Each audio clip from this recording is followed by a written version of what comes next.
Bienvenidos a la serie de podcast de Team CBT México, en la que Victoria Chicurel y Silvina Bucci compartirán herramientas de terapia cognitivo-conductual TEAM, metodología creada por el Dr. David Burns, autor del bestseller Sentirse Bien.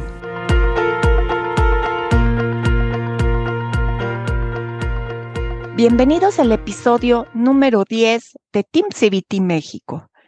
Mi nombre es Victoria Chicurel y me acompaña mi querida amiga y colega Silvina Bucci.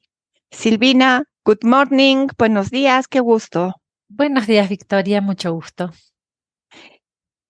Bueno, Silvina, en el episodio pasado estábamos hablando, más bien contestando la pregunta de por qué el modelo de Team CBT es tan efectivo, ¿cierto?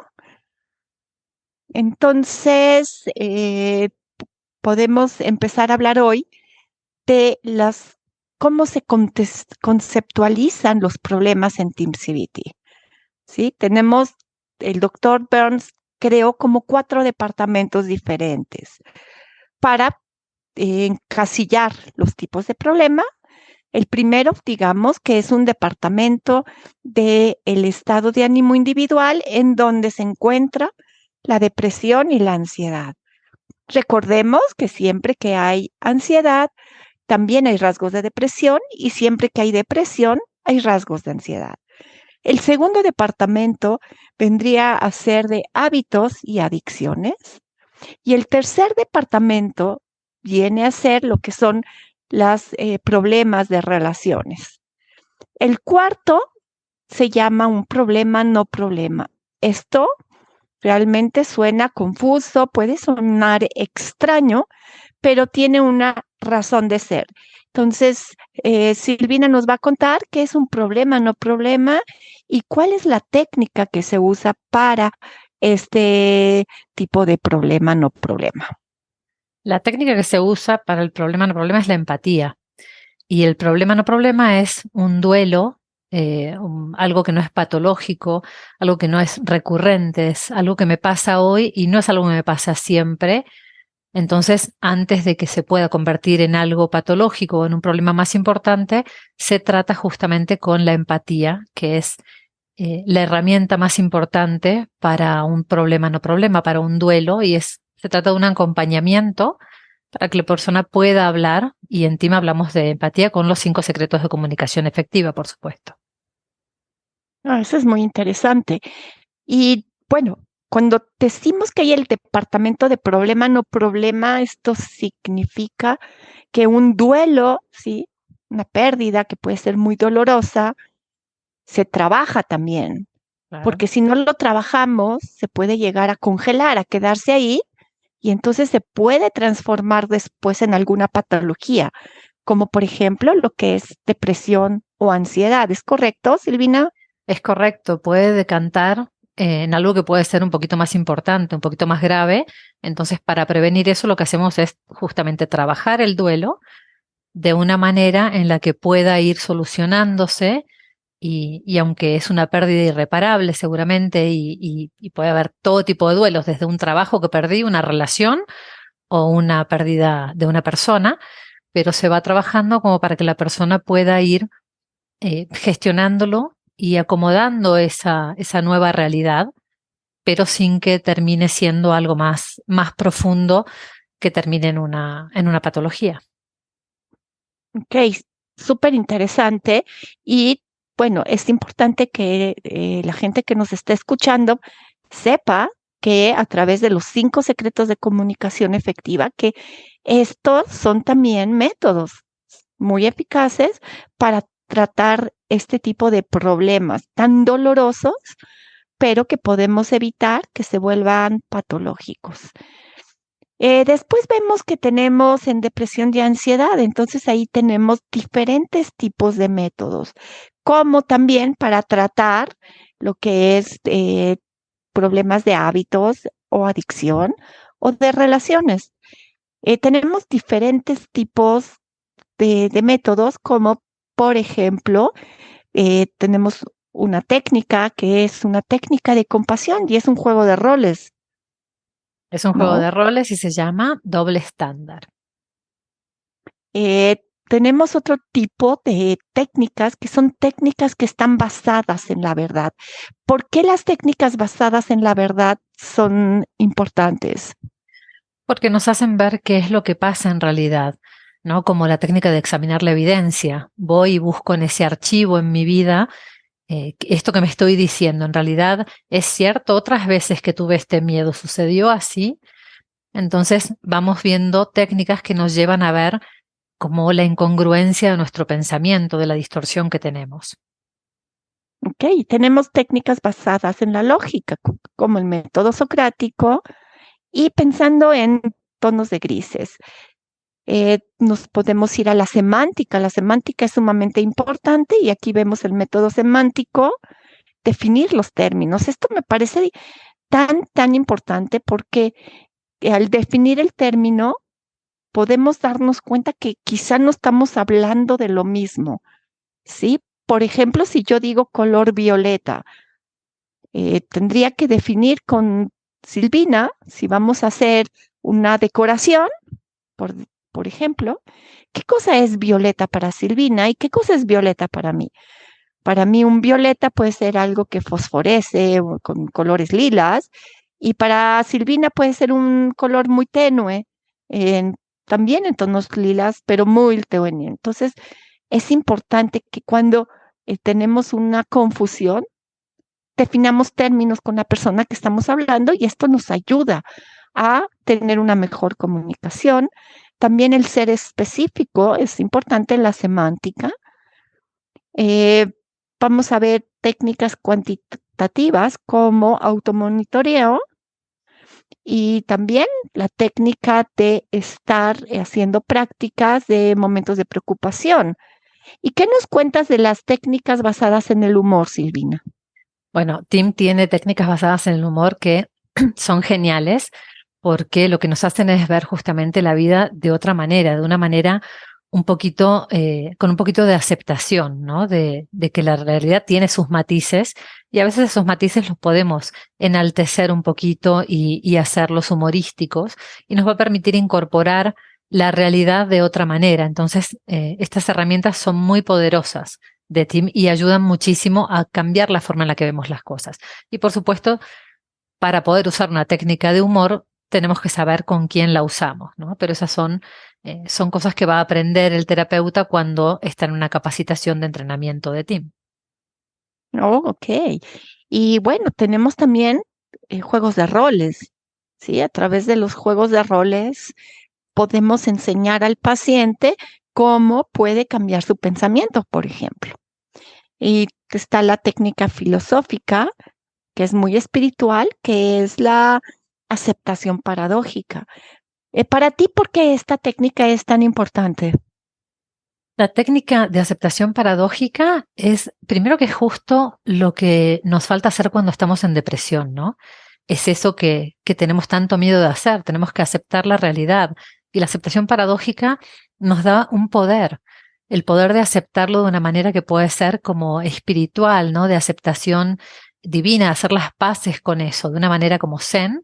Y también la parte de poder aceptarlo, de mezclar también ahí el humor, ¿no? Entonces, la aceptación paradójica nos deja amigarnos con la situación, con la realidad, con el pensamiento que tenemos. Eso es súper interesante y creo que ahí hay un punto fundamental del éxito de este modelo, Claro, ¿sí? dejamos de luchar con el pensamiento y empezamos a aceptarlo de la manera que nosotros querramos o que podemos quizás, ¿no? O con humor o con espiritualidad. Es correcto. Y después vamos a encontrar que también tenemos imaginación visual, ¿no? Podemos hacer estos recorridos a través de nuestra imaginación. eh, Podemos usarlo con humor, podemos hacer con hipnosis cognitiva, con proyección en el tiempo, por ejemplo. Y como dices, algo muy importante es que siempre tenemos que estar muy pendientes de quién es el paciente que tenemos enfrente. Entonces, esto con mucha sensibilidad y respeto, nos llevará a escoger cuáles son las técnicas adecuadas y lo vamos a poner en algo que tenemos que se llama círculo de recuperación. Es correcto. Tenemos también las técnicas, perdón, Silvina, las técnicas de descubrimiento, ¿no? ¿Qué nos dices de esas? Las técnicas de descubrimiento nos van a permitir encontrar como eso que estaba abajo escondido y no sabíamos qué era, ¿no?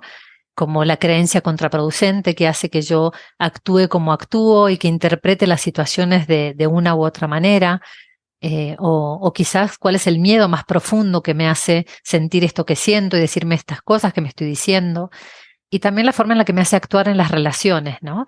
Entonces, estas técnicas de descubrimiento me van a dar mucha información que a veces no tengo a la mano y que no entiendo por qué hago las cosas que hago.